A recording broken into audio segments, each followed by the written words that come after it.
Welcome to From Manuscript to Ministry, created and produced by Elder William Moore, the podcast where faith meets the written word.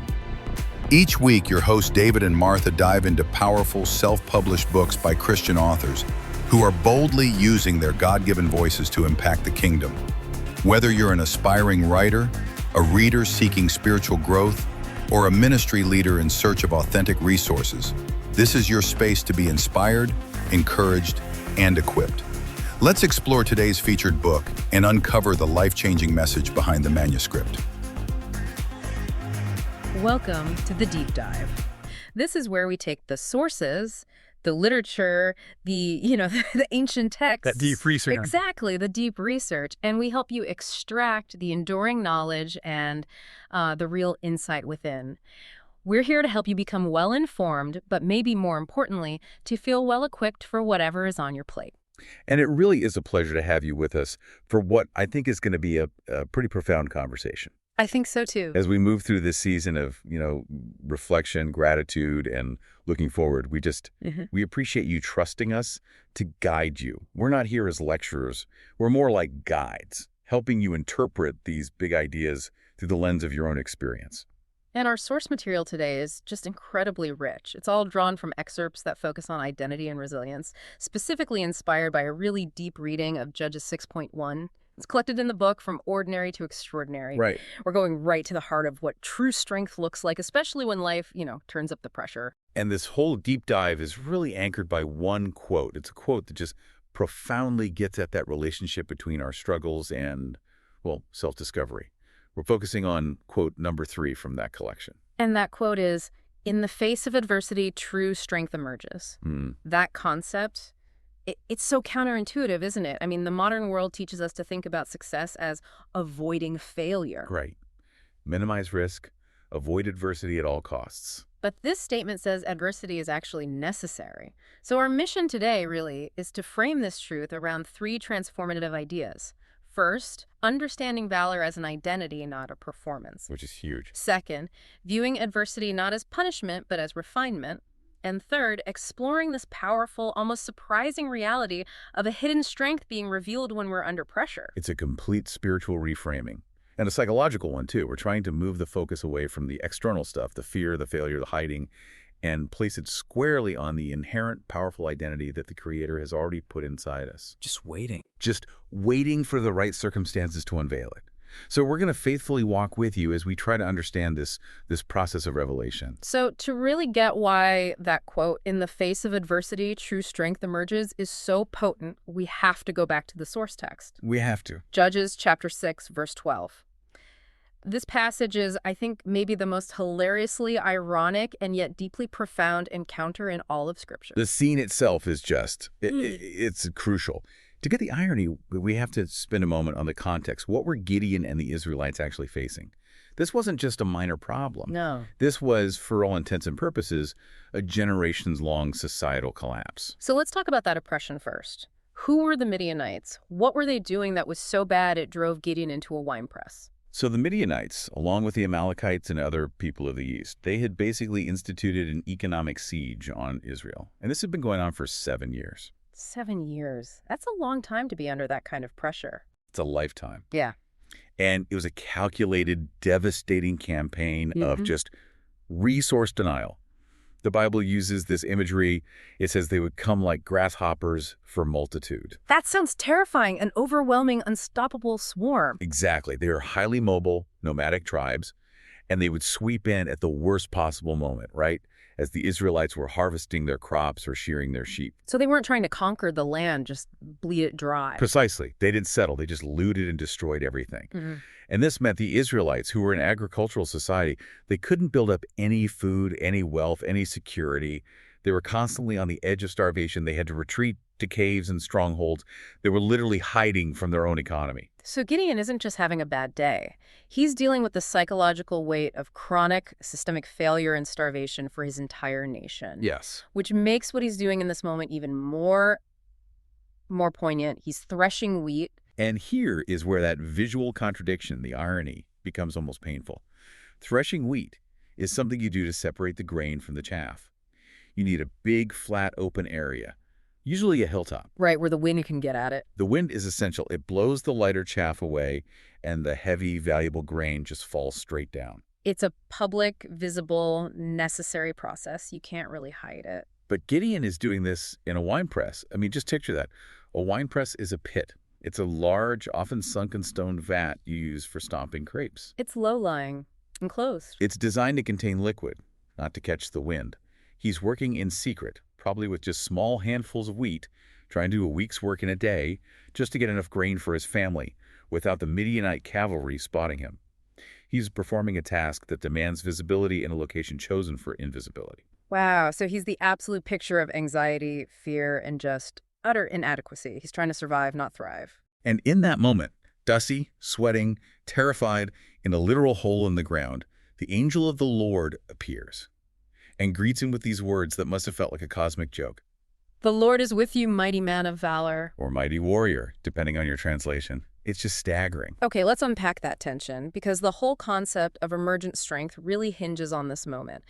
The messenger isn't acknowledging Gideon's circumstance at all. Not even a little bit. He's ignoring it completely and speaking a declaration over him. The divine perspective just bypasses the immediate external performance.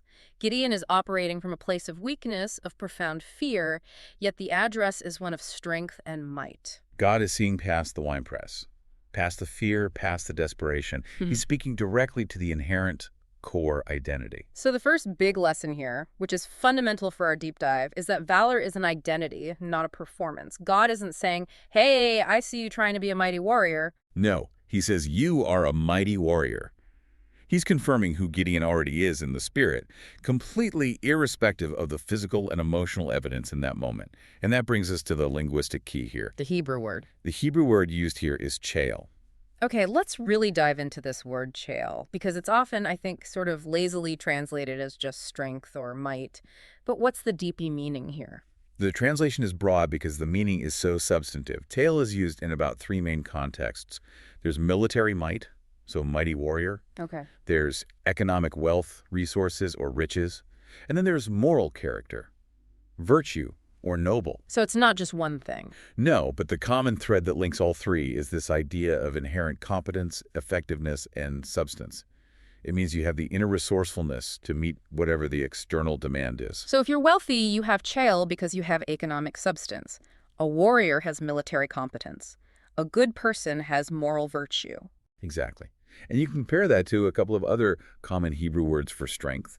You've got coach, which usually refers to raw physical power. The strength to lift a big rock. Right, brute force. Then you have gevura, which is often more about valor in the sense of overcoming an enemy, the strength to conquer. So raw power and aggressive dominance. But chayil is different. When God calls Gideon a mighty man of chayil, he's not just acknowledging his raw potential, his coach. And he's not just talking about some future ability to conquer, his gevura. He's declaring his inherent capacity, virtue, and effectiveness. The spiritual substance that makes him who he is. So this means the strength, the valor, it wasn't something Gideon had to go out and create by winning a battle. You're saying the chayil was already there. It was already placed there by God. At the moment of his creation, his calling, the trial, the fear, the adversity, these things are just the intense pressure needed for that strength to be revealed. That is the fundamental spiritual implication for anyone listening today. Gideon was hiding, but his internal resource, his spiritual substance, his chayil was fully established. The messenger was just acknowledging the foundational, permanent reality. He was basically saying, what I put inside you is mighty, even if your current circumstances make you feel like the weakest person in Israel. That's it. I think the challenge for me, and probably for the listener here, is accepting that distinction. If the chayil is already there, why does it feel so absent when the pressure hits? I mean, if I'm supposed to be this mighty person of capacity, why do I feel like I'm constantly running on fumes? And that is the perfect question to launch us into our next section. Because that feeling of inadequacy is the very thing the trial is designed to address. The pressure forces the latent strength to become active, to become visible, often against our own psychological resistance. Which brings us right back to our anchor quote. In the face of adversity, true strength emerges.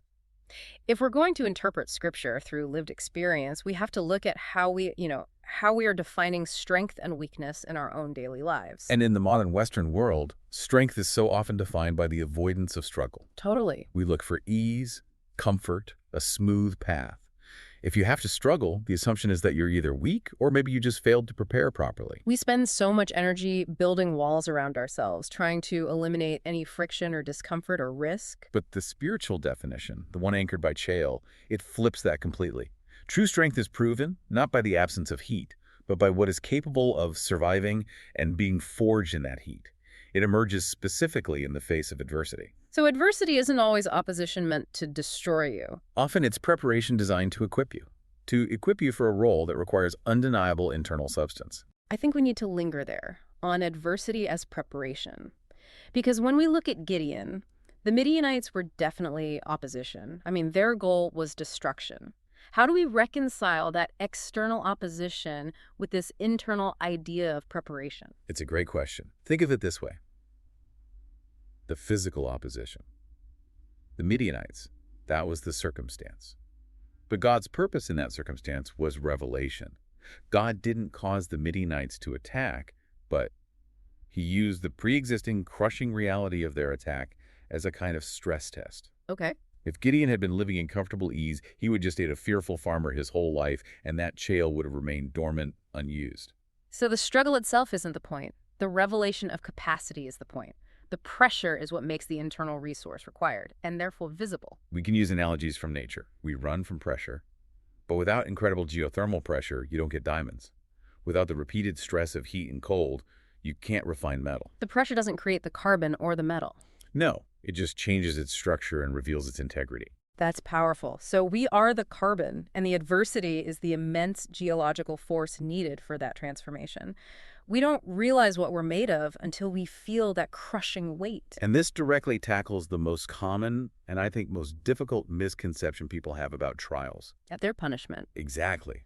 That trials are divine punishment for some failure. That feels like the natural human default, though. If my life is falling apart, I must have done something wrong, or God's trying to correct me. But if we hold on to the definition of chayil, that it's inherent and God-placed, then we have to reframe adversity, not as punishment, but as refinement.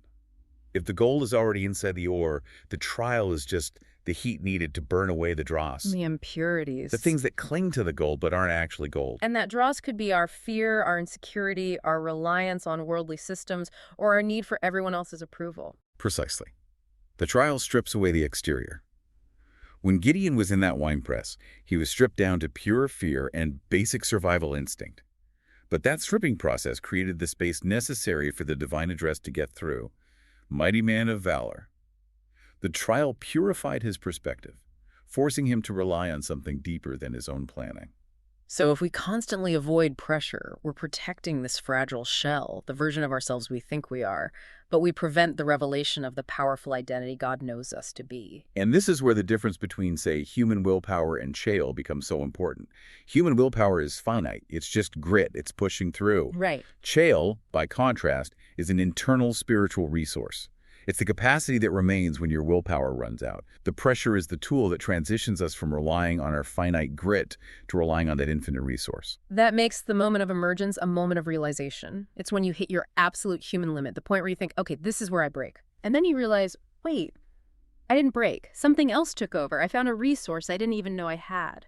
That's the chayil emerging. The hidden strength revealed under pressure. It completely shifts the question. You stop asking, why is this difficulty happening to me? And you start to realize, this is what God is revealing in me.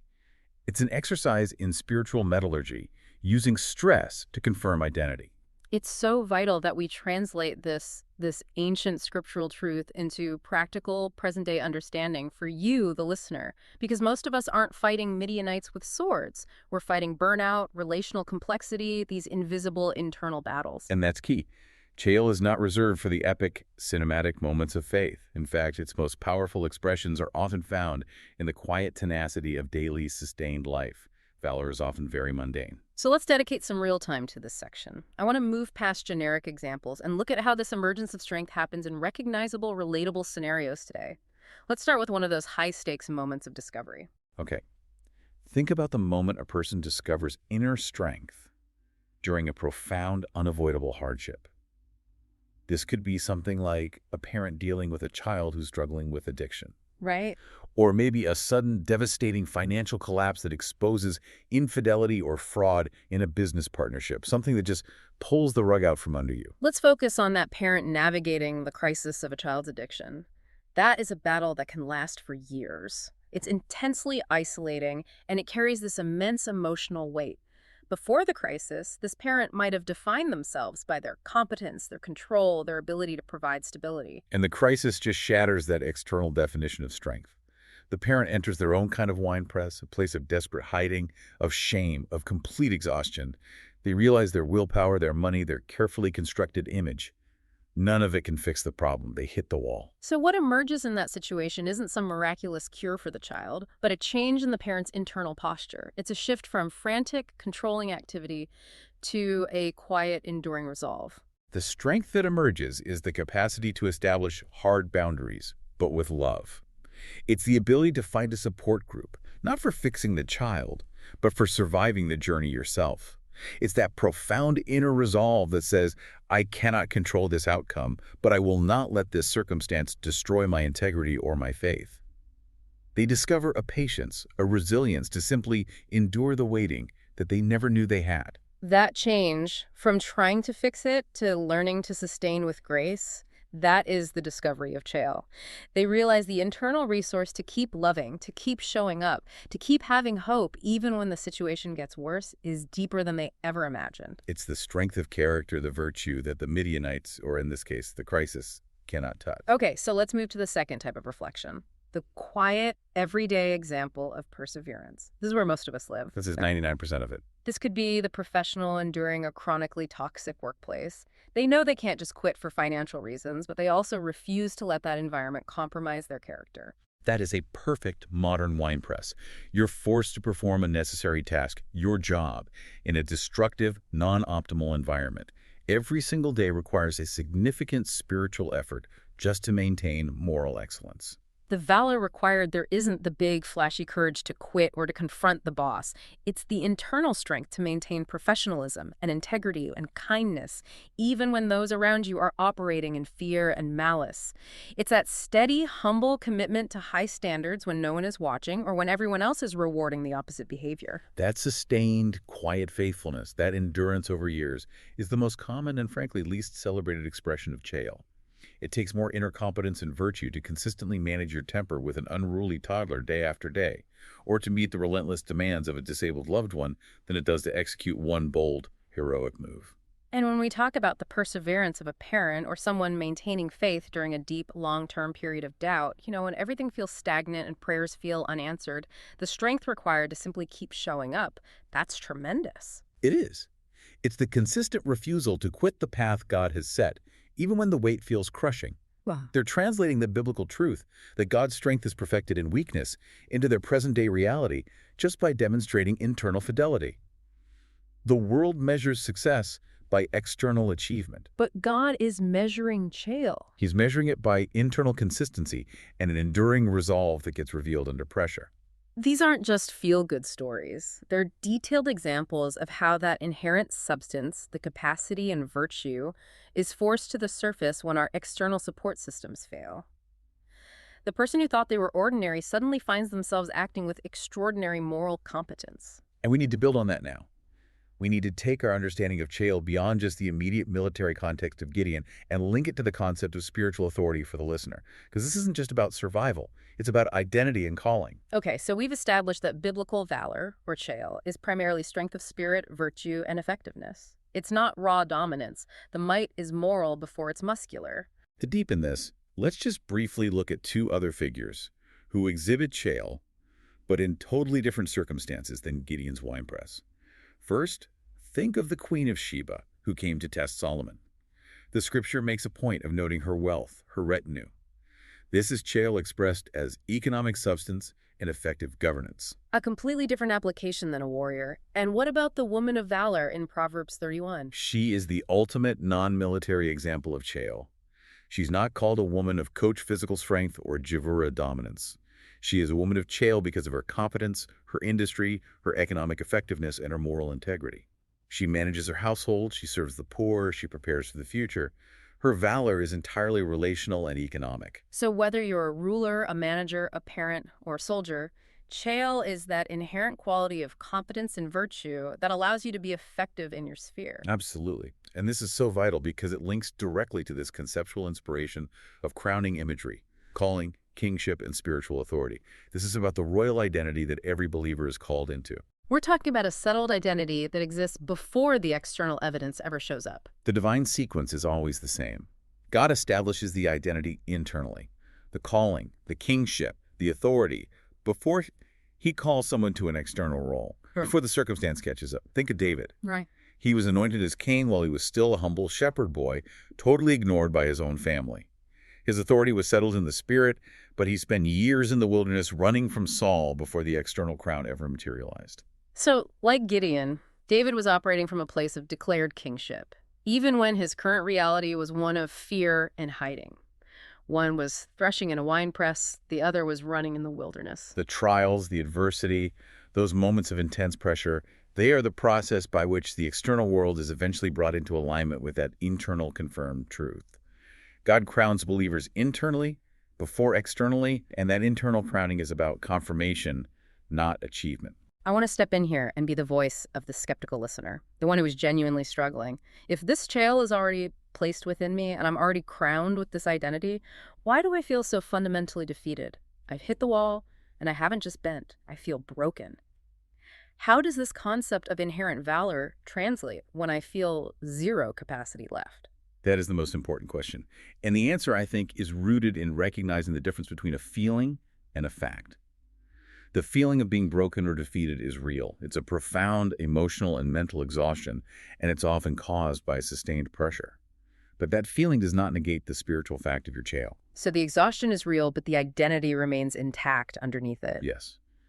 When we feel broken, it means our personal finite resources, our coach, our willpower, have run out. But the trial hasn't removed the God-placed resource, the chayil. Instead, the exhaustion is often the spiritual cue that we must stop relying on our own strength and start drawing on that inherent, eternal strength. The feeling of brokenness is the final stripping away of the ego that thinks it can manage the trial alone. It's the moment you stop fighting for valor and realize you need to fight from valor, from the internal resource that was there all along. The adversity doesn't remove your spiritual authority. It tests the vessel to make sure the power that emerges is truly anchored in God, not in self-reliance. If the pressure is high, it's because something immensely valuable, your tested, refined chayil, is about to be revealed for the next phase of your calling. That reframes the entire purpose of the trial. It's no longer a question of worthiness, like, am I good enough to survive this? No. It becomes a question of necessity. This challenge requires the full function of the chayil that God has already placed within me. And we move from being ordinary people trying to simply survive to people of extraordinary internal substance and competence defined by that chayil, who are weathering the storm because their foundation, their internal crowning, is secure. So we're going to transition now into a time of contemplation. We've explored the history, the linguistics, the spiritual framework. Now we just want to walk alongside you, the listener, as guides, helping you apply these concepts to your immediate life circumstances. We want you to see your current struggle through God's lens as a person of chayil. And this is a call to be really honest with yourself. Don't rush these questions. Just allow the concepts of the winepress, of inherent identity, of refinement. Allow them to settle in. We want to help you translate this abstract biblical truth into your personal reality. So let's begin with the hard truth. What specific pressure are you facing right now? Be specific. It could be the long, silent tension in a marriage, the fear of insolvency, the exhaustion of caring for a difficult loved one, or that persistent, quiet voice of inadequacy that follows you everywhere. Name your winepress. Acknowledge the weight you are bearing. What makes you feel, like Gideon, that you are doing visible work in an invisible, shameful place? What task are you performing just to secure basic survival? Giving it a specific name takes away some of its power. And next, this is the most crucial question. What strength, what chayil might God be revealing through this difficulty? And look for the subtle shifts. Are you discovering an unexpected patience you didn't think you had? Are you realizing a capacity for forgiveness toward someone who has deeply wronged you? Are you finding a clarity in your judgment or decision-making that you lacked when life was comfortable? Are you realizing you possess a certain resourcefulness, an economic chayil, to manage a financial strain better than you anticipated? Are you setting a difficult but necessary boundary that your former fear-driven self would have avoided? That little thing that refuses to quit, that spark of resilience, that is the emergence of true strength. That's the divine substance being unveiled. And finally, we return to the question of interpretation. This is where you exercise your spiritual authority. Yeah. Are you interpreting this current adversity as opposition, as something designed to defeat you, to diminish you, or to punish you for a mistake? Or, and this is the powerful shift, are you interpreting it as preparation for the calling God has already established in your life? That choice of perspective, it changes everything. If it's opposition, your focus is on survival and probably bitterness. But if it's preparation, you focus on the internal capacity being honed. The internal resilience being tested right now is the very competence and virtue, the chayil that you'll need for the next more significant phase of your spiritual growth and your role in the world. Just think of the biblical pattern. Gideon had to be tested under the Midianite pressure to be ready to lead a nation. David had to endure years of being hunted by Saul to develop the spiritual integrity he would need to handle the absolute power of the throne. The difficulty you face today is shaping you for the royal identity you carry tomorrow. We encourage you to sit with those questions, to allow that interpretation to shift, knowing that the fear of the moment is temporary, but the chayil that is emerging is permanent and foundational to who you are becoming. This deep dive, centered on quote number 3, "In the face of adversity, true strength emerges," is really an essential mile marker in the spiritual geography presented in our source material, from ordinary to extraordinary. It is. The book is structured as a devotional companion, guiding readers through 33 different perspectives that all stem from that one foundational moment of Gideon's calling. It's really a map for moving past that self-limiting belief of being ordinary and stepping into the extraordinary reality of the strength that's already within you. And our constant hope is that you internalize the truth, that the Creator sees your inherent worth, your capacity, and your virtue, even when your current circumstances or your own self-doubt tries to tell you otherwise. So here's a final, maybe provocative thought for you to carry forward, something to mull over and explore this week that's drawn from the essence of this deep dive into chayil. Remember that the moment you feel the weakest, the moment you feel most acutely the inadequacy of your own resources, that is not evidence of failure. That moment is often the clearest, most undeniable evidence that a powerful strength, a divine resource, the chayil, has been activated and is ready to emerge, waiting only for the external pressure to demand its revelation. Trust that process of refinement. Trust the emergence. Trust the internal crowning. Thank you for joining us on this deep dive.